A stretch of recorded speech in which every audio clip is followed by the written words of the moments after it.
Bonjour à tous, c'est Azu. Aujourd'hui je vais vous faire un retour d'expérience sur ma participation à la Game Makers Toolkit Game Jam 2019 qui s'est terminée le 4 août dernier. Le thème était Only One, donc seulement un, et il y a eu plus de 2600 jeux proposés.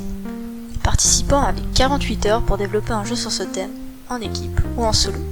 J'ai eu l'occasion d'en tester et d'en noter une petite partie, et j'ai été bluffé par la qualité de ce qui a été proposé. Pour ma part, j'ai travaillé seul et j'ai développé le jeu Sweetie. Sweetie est un platformer 2D où l'on peut récupérer un personnage par niveau qui nous aide à progresser dans celui-ci. L'objectif est tout simplement d'atteindre la sortie et de passer au niveau suivant. Pour réaliser les visuels du jeu, j'ai utilisé PhotoFiltre Studio et j'ai donc créé le personnage principal avec plusieurs animations. Immobile, en train de sauter, blessé ou en train de courir.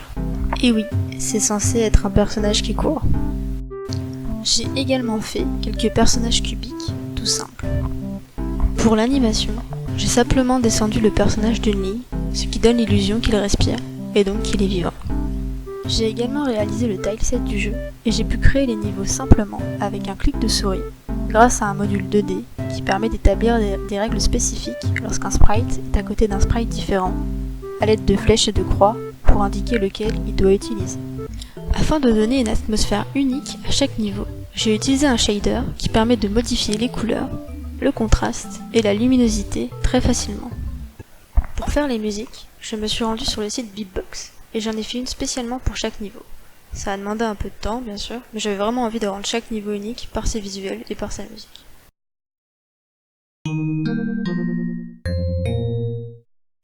Voici une des petites musiques que j'ai faites.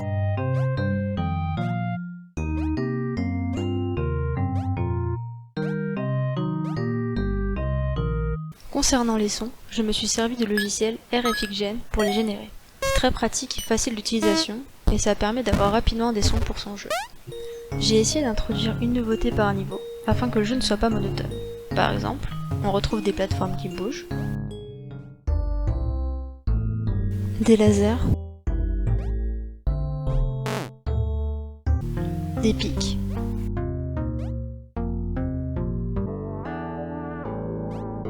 ou encore des plateformes qui tombent au contact du joueur. Le jeu comporte 7 niveaux au total. Une fois la phase de vote terminée, j'ai pu voir mes résultats et j'ai vraiment été content de découvrir mon classement par rapport au design. En effet, le jeu s'est hissé à la 390e place avec une note de 3,78 sur 5, ce qui le place dans les top 14% meilleurs jeux de cette catégorie.